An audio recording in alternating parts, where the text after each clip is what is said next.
This is K3WAL, Kilo 3, Whiskey Alpha Lima. My name is Chris, Charlie Hotel Romeo India Sierra. Good evening, everybody. I wanted to take this video and share with you all a resource that I used when I passed my technician class and general class exams back in 2016. Passed them both first time, same sitting, and this is one of the tools that I used, and I wanted to share it with you. It's a practice website called hamexam.org. That is Hotel Alpha Mike Echo X-Ray Alpha Mike.org. And you just go there, you register to create an account, you log in, and this is what you see. It's laid out pretty good on the home page. You've got your question pools, things regarding the question pools for each element. Of course, you have element 2 technician class, element 3 general class, element 4 amateur extra class. There are a few things you can do from this on this website that really will help you learn and learn and learn what you need in order to pass your exams. So you've got flashcards, you can take practice exams, you can view the question pool for each element, you can view your stats, what you've done correctly so far, maybe areas that you really need to bolster on. We'll check all these out as we go. So let's hit flashcards for technician class.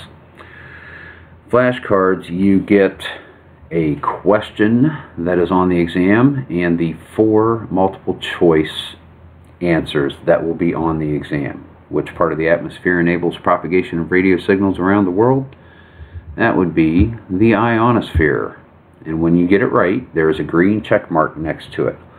If you get an answer wrong, like why is coaxial cable used more often than any other feed line for amateur radio antenna systems? It has less loss than any other type of feed line, less expensive than any other types. It is easy to use and requires few special installation considerations. It can handle more power than any other type of feed line. We're going to go with it is less expensive because I know that is wrong. And it shows you the red X next to your incorrect question. It is easy to use and requires few special installation considerations. And when you get one wrong like this, 3 or 4 flashcards down the road, this will creep back in and allow you to answer it properly and over and over. And as you are going, you can see that this is the first time you've seen this question. It will also tell you, if you have, how many times you have seen it, how many times you've gotten it right. And other breakdowns down here for the entire element. Personally, I have viewed 364 out of 426 questions. I've gotten 85% right, 61% wrong. And that's total answers. That's not of the questions. The 61 that I got wrong, I came back and got correct. So those are the flashcards. Another thing you can do on the site is take a practice exam. You can go through and you can go down at the page and you can answer the questions. And you got to do it in the circle though, it doesn't work otherwise.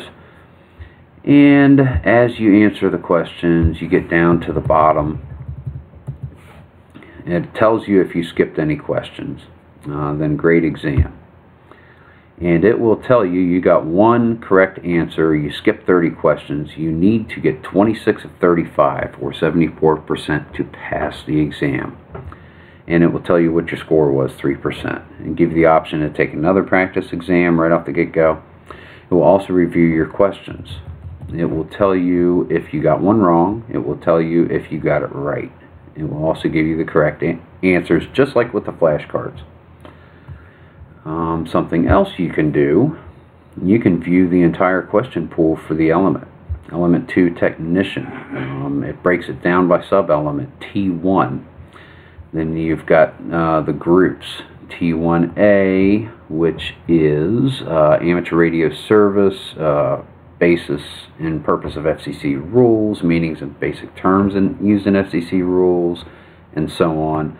Tells you which each group in each sub-element is. T1B, authorized frequencies, and so on, ITU regions. It breaks it down like that. And it shows you all 4 questions, all 4 answers that come with each question. You can even select only show correct answers. So that way you read a question, you read the answer. This may be one way that you can learn better. There are many ways that you can do this, whatever is going to work best for you. You can really tailor this website to your own preferences, to your own learning style.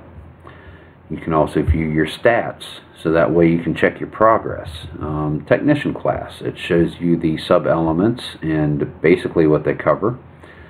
It shows you how many questions you've attempted out of the total questions that are in the pool for that sub-element. In this case, I've attempted 67 of 78 questions for sub-element T1. Gotten 85% of them correct, as is indicated over here. It gives you this bar graph, and for sub-element T1 I've gotten 85% correct, which means 15% incorrect, and it looks like I've tried about 86 or 87% of the questions. So you can gauge your progress, how well you are learning. The higher the green and the higher the blue means you have tried more questions and gotten more of them correctly. So you can concentrate on the ones with more red on the top and less blue. You've answered less, you've gotten more wrong. So T6, that's one you've got to work on and really focus on it. And you even go down here and it breaks it down by groups, question groups within the sub-elements.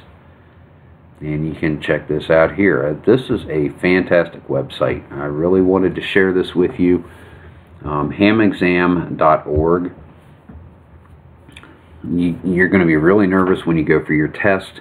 Then when you sit down and you open up the test booklet and you start reading the questions and you realize that you know the answers to the questions, you're going to get a whole lot more comfortable really quickly.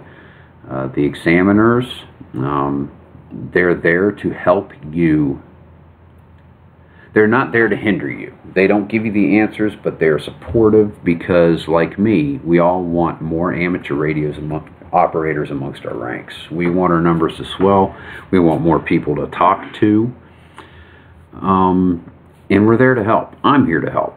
If you ever have any questions, please don't hesitate to contact me. Contact your local radio clubs. There's lists of clubs on ARRL.net. ARRL stands for Amateur Radio Relay League. They also have lists of places where you can go and take examinations within a certain amount of miles from your zip code, so you can find out where exams are being given, what prices might be, what supplies you might need to bring with you, contact information to get up with the examiners if you have any questions. But I wanted to show you hamexam.org.